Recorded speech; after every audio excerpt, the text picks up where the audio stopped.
To replace a Euroloft motor, first disconnect the harness from the motor. With the mattress removed, you can gain more access by rolling back the support slats. They are clipped into place in the track running along the sides of the bed frame.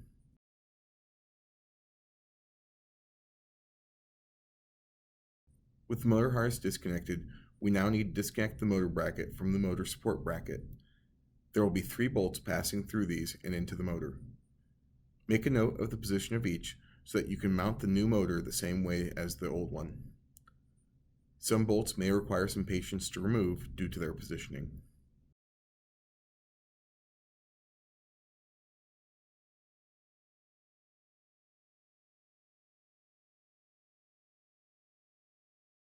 Once the motor is hanging freely, go to either end of the drive shaft and remove the nuts holding the centering brackets in place.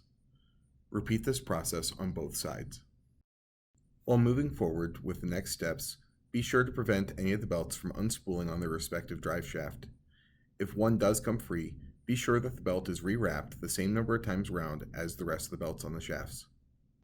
To remove the drive shaft, motor, and centering brackets, you will need to first press the shafts inward towards the motor, and then gently pivot the brackets out of the sides of the bed frame and remove the assembly. Slide the drive shaft off of the motor arms and remove the motor. When installing the new motor, ensure there is super lube grease on both motor arms. Line the motor arm keys with channels cut for them in the drive shafts and slide the pieces together. The drive shafts will not slide into place if they are not lined up properly.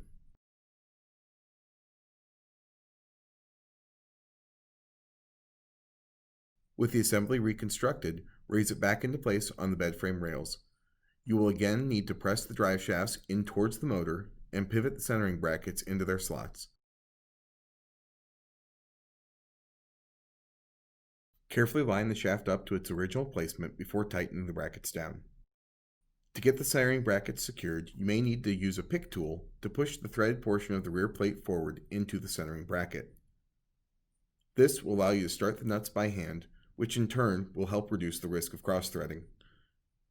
You do not need to fully secure these nuts yet, but you should secure them hand tight.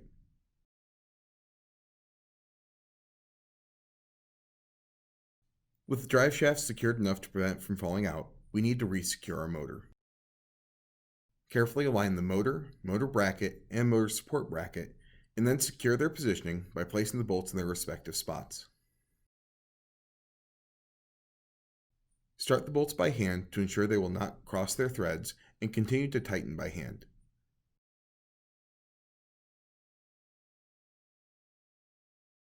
Once the bolts are firmly in place, we can tighten the bolts down with a wrench to ensure that the motor is held securely in the same orientation as it was before.